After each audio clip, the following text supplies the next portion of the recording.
नए नए बयान और प्रयोग से वे कांग्रेस को अपने इर्द गिर्द रखना चाहते हैं। कांग्रेस उनके आसपास घूमे इसलिए उलझाए रखने की कोशिश दिग्विजय सिंह करते हैं। यह कहना है केंद्र इस्पात राज्य मंत्री फग्गन सिंह कुलस्ते का अपने गृह जिले मंडला जाने और अल्प प्रवास पर जबलपुर पहुंचे फग्गन सिंह कुलस्ते ने दिग्विजय सिंह को धारा 370 वापस बहाल करने वाले बयान पर जमकर आड़े हाथों लिया। फग्गन सिंह कुलस्ते ने कहा है कि दिग्विजय सिंह जब मुख्यमंत्री थे तब अलग बात थी, सत्ता जाते ही वे संन्यास की बात करने लगे तो कभी परिक्रमा करते ही। इस प्रकार के नए नए बयान और प्रयोग से वे कांग्रेस को अपने इर्द गिर्द रखना चाहते हैं। कांग्रेस उनके आसपास घूमे इसलिए उलझाए रखने की कोशिश दिग्विजय सिंह करते हैं, लेकिन यह बात वह समझ ले कि ना वह कभी मंत्री बन सकते हैं और न ही उनकी सरकार आ सकती है, क्योंकि कांग्रेस अब बूढ़ी हो चुकी है। वहीं फग्गन सिंह कुलस्ते ने राम मंदिर में जमीन खरीद विवाद मामले पर भी स्पष्ट किया है कि ये अनर्गल प्रचार का प्रयास है जो विरोधी कर रहे हैं। इसके अलावा प्रदेश में सूबे के मुखिया के नेतृत्व में परिवर्तन को लेकर बीते 2 हफ्ते से चल रही सुगबुगाहट पर मंत्री कुलस्ते ने स्पष्ट किया है कि अगर परिवर्तन का समय आएगा तो केंद्रीय नेतृत्व तय करेगा। प्रदेश में फिलहाल नेतृत्व परिवर्तन की कोई स्थिति नहीं लगती। मुख्यमंत्री शिवराज सिंह चौहान की प्रधानमंत्री नरेंद्र मोदी से मुलाकात सामान्य है। देखिए, राज्य सरकार ने ऑक्शन किया और उस ऑक्शन में कोई भी व्यक्ति पार्टिसिपेट कर सकता है और जो उसके कंडीशन रहते हैं, उसके जो भी रिक्वायरमेंट है और उसको फिलफिल करना, ये जो भी कंपनी अगर आता है मेरिट पे तो उसको सारी चीज़ें फॉर्मेलिटीज पूरा करना पड़ता है। जहाँ तक के वन पर्यावरण का उसकी नुकसान का है और उसकी जो भरपाई है संबंधित कंपनी को करना पड़ता है कि चाहे उनको पौधे लगाना हो और उसकी कीमत चुकाना हो, परंतु नुकसान नहीं होना चाहिए, उसकी भरपाई संबंधित कंपनी को करना चाहिए। हम भी इस पक्ष में रहते हैं हमेशा कि नुकसान पर्यावरण का नहीं होना चाहिए, जो भी क्षतिपूर्ति है उसकी भरपाई कंपनी को करना चाहिए, बिना उसके कोई नेगोशिएशन के आगे नहीं बढ़ना चाहिए। शायद मेरे ख्याल से यही कारण हो सकता है जो अभी आगे मामला नहीं बढ़ा है। क्योंकि देखिए, वैसे प्रधानमंत्री और मुख्यमंत्री वैसे सामान्य तौर से प्रधानमंत्री से सभी मुख्यमंत्री अलग अलग समयों में मिलते रहते हैं और अपने प्रदेश की समस्याओं के अपने कुछ विषय रहते हैं और इसे हमेशा अभी इस समय अभी काफ़ी कोविड के कारण ऑनलाइन भी सभी मुख्यमंत्रियों से भी बातचीत हुई है और कुछ मुख्यमंत्रीगण व्यक्तिगत तौर से भी समय लेकर के प्रधानमंत्री जी से उनकी भेंट वार्ता हुई है। और आज मध्य प्रदेश से हमारे मुख्यमंत्री आदरणीय शिवराज जी का भी आज उनसे व्यक्तिगत तौर से मिलना हो रहा है।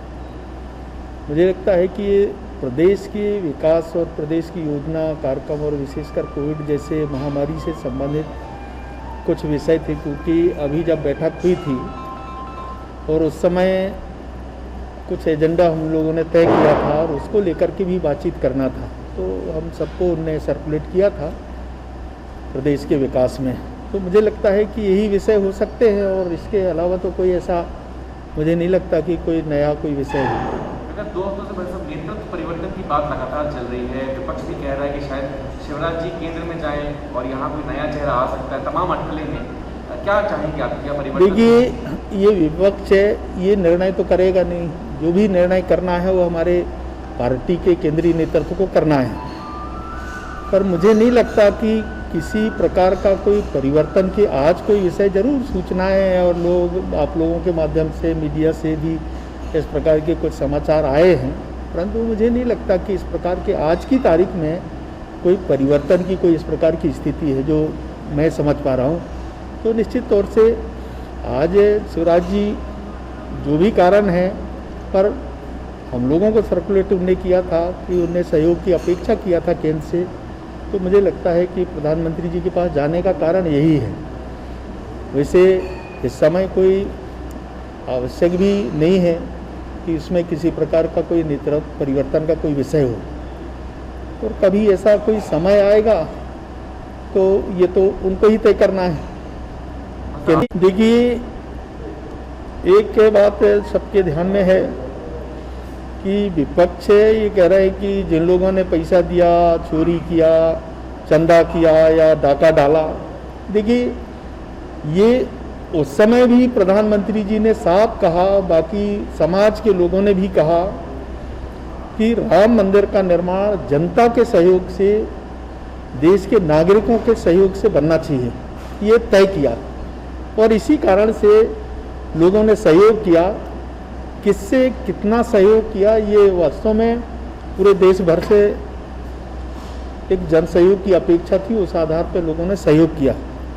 ये जरूर है कि अभी जो कोर्ट का मसला आया है, जैसे बहुत लंबे समय से उसमें कोर्ट का जो विषय था, इसके अलग अलग पक्ष थे।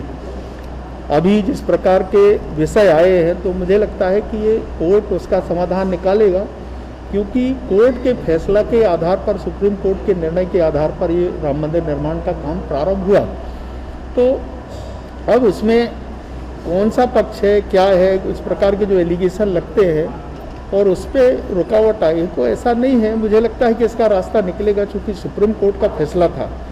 थोड़े बहुत कुछ विषय आ सकते हैं, तो उसको मुझे लगता है कोर्ट ही फैसला करेगा और उस आधार पर काम आगे बढ़ेगा। चूँकि एक बार इसकी शुरुआत हुई है और एक लंबे अरसे के बाद लोगों की जनभावना, एक ऐसा एक मसला है, क्योंकि ये जो मुद्दा है, लोग चाहते थे कि इस प्रकार का कोई ना कोई विवाद आए, इसमें प्रतिस्पर्धा भी हुई, कांग्रेस के लोग भी चाहते थे, हमने दरवाज़ा खोला, ये किया, तो ऐसे बहुत सारे विषय आए हैं। पर आज मैं कह सकता हूं कि बिना किसी विवाद के ये मामला निपट जाएगा, सुलझ जाएगा और भव्य राम मंदिर का निर्माण जो शुरुआत हुई है, वो आने वाले समय में विशाल मंदिर का निर्माण होगा।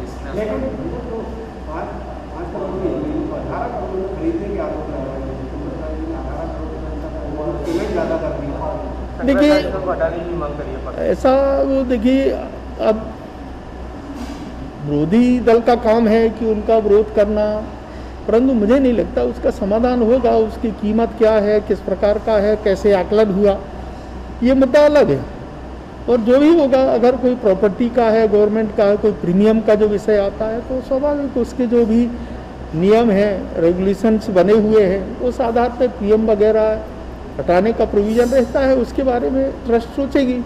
परंतु आज ये कहना कि इस प्रकार का विषय है और ये अनर्गल प्रचार करना, मुझे लगता है इसको राजनीतिक दृष्टि से लोग इस नज़रिए से सोचते हैं। परंतु मेरा ऐसा मानना है कि जनभावना का सवाल है, देश के, दुनिया के नागरिकों का, और इसीलिए आस्था का केंद्र बिंदु होने के कारण भगवान राम का मंदिर बिना किसी विवाद के सुलझा भी लिया जाएगा और उसको आगे बढ़ाया जाएगा। देखिए, जिनके पास काम धंधा नहीं है, तो नए तरीके के विषयों को लेकर के आगे बढ़ते हैं। अरे भाई, इससे क्या उनका संबंध है? ये तो सबके जन भावना का है, और इसीलिए इस प्रकार के विषयों को सामने नहीं रखना चाहिए। मुझे लगता है कि हम सब सामाजिक दृष्टि से जो कल्पना कर रहे हैं ना, भविष्य में न वो कभी मंत्री बन सकता और न कांग्रेस की सरकार कभी बन सकती। आज कांग्रेस की जो स्थिति है, वो मुझे लगता है कि जिस कांग्रेस ने एक लंबे समय, 100 साल पुरानी कांग्रेस, तो आप जानते हैं कि आदमी की आयु कितनी होती है, तो ऐसी बूढ़ी हो गई कांग्रेस, और उसकी ताकत नहीं है, उसकी कमर में भी दम नहीं है।